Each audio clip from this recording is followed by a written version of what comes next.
Well, hello again. This is Rashonda Thornton. And I'm Natalie Gensits. And today we're going to talk to you guys about patience. And the reason I'm talking slower is because I'm working on patience. But the day before, we talked more about just gratitude and just recognizing the things that we have the capabilities and have in our lives that we have always taken for granted. And we're finding ourselves complaining more about what we don't have.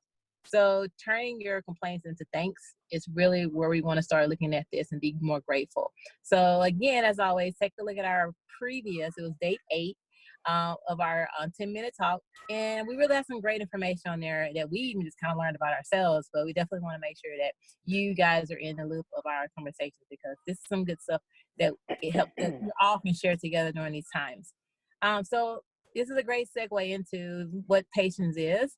And we learned that we need to have a lot of it right now. As I was thinking this through, to me, if I can illustrate, how I feel, and I'm sure we all probably have similar feelings, it's kind of like right now your life is a sponge, and you were constantly absorbing new things that aren't pleasant. So for example, you're absorbing the fact that, not only our world, but our country are coming under fire when it comes to the crisis and the people that are dying and the people that are getting sick, with the crisis of how that's reflecting in our limitations and not being able to do the normal things that we do.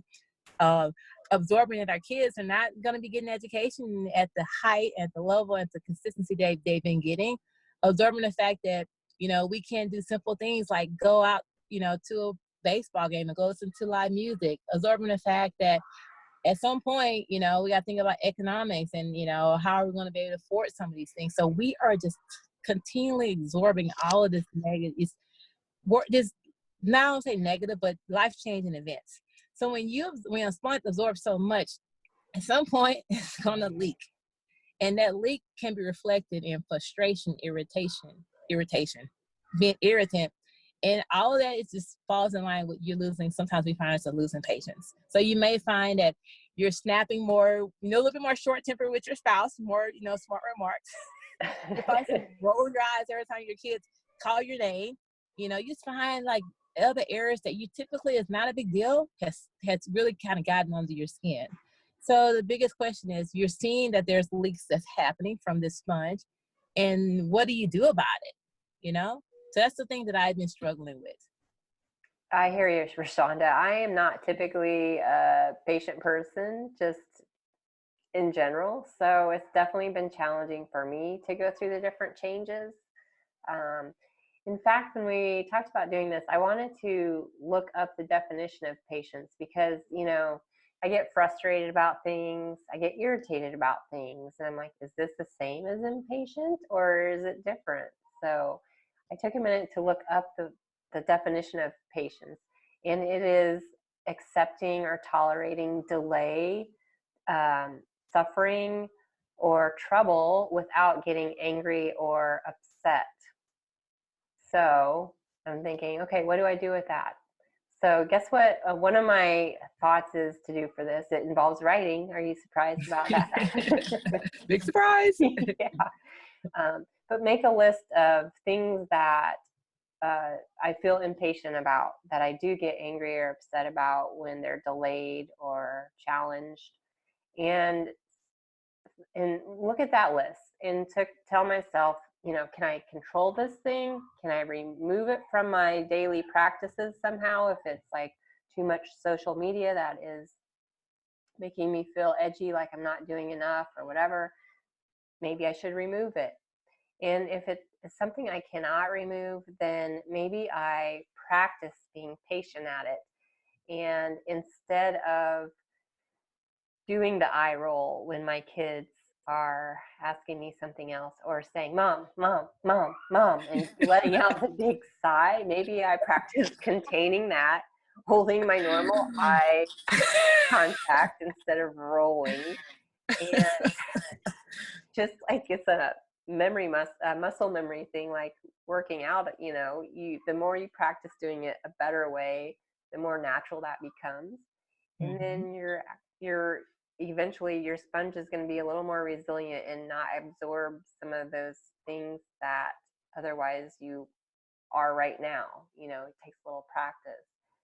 And also just being patient, just practicing. What was the other thing I was going to say? It's escaped me now. Well, while you're thinking about it, you can think about it and I can just kind of Okay, yeah. say some of the things I do. So this has really allowed me to just, I say, like say when you, instead of rolling your eyes or just letting it agitate you, just, allow yourself to just kind of be still, take that deep breath, and just allow it to start going, letting things flow, stop. We're used to just controlling the timeline. We're used to controlling where everything fits. So we don't have control right now. So allowing, just to let things flow and just be still, and that to me, it will bring your heart rate down. It'll, it'll bring all your senses that's caused you to like stand up. It just kind of calms you. And then just take away the clock in regards to, there's no timer on when this is going to end. So practice patience, not only for that, but let your patience be practiced now. Just do other things in life, because we don't know when this new norm will not be there. So the things that are happening, it agitates you. Use that as an opportunity to take the timer off, like just being patient with that, because you don't know, So I think for me, that's what's able to help me through this. Yeah, and I like the idea of taking the timer off, because it challenges me a little bit, because I like to kind of time block things and manage my time that way. But at the end of the day, I don't have to adhere to that right now. I should be a little more flexible as I get a new norm figured out.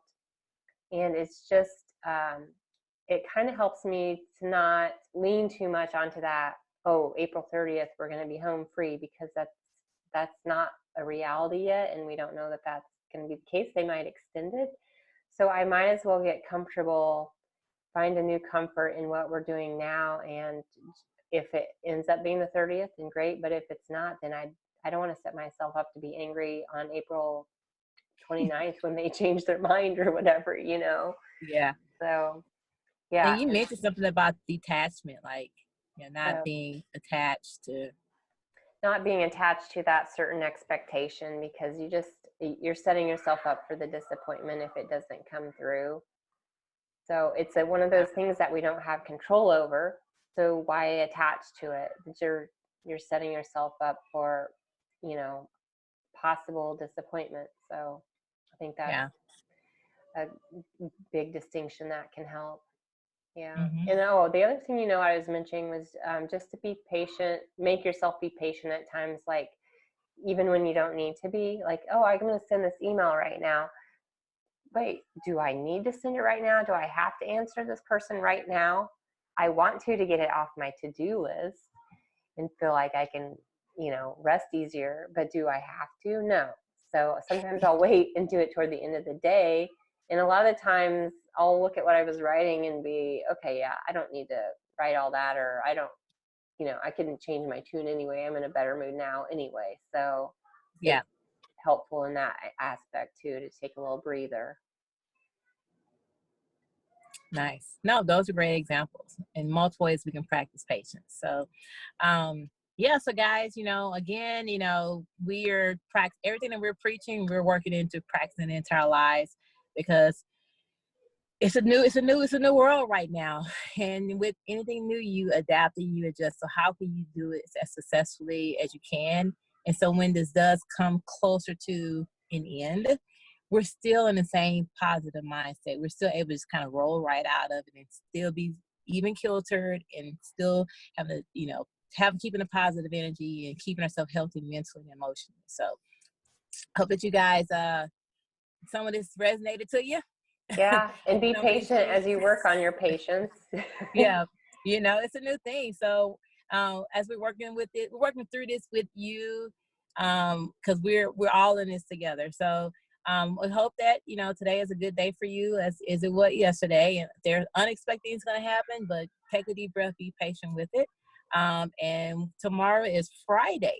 Yes, it is Friday. We're losing our days a little bit. What does Friday mean anymore? But tomorrow's Friday, a new day, another opportunity to work on just your health and your wellness and things like that. So we look forward to having a conversation with you on Friday. All right. Sounds good. We'll see you tomorrow, guys.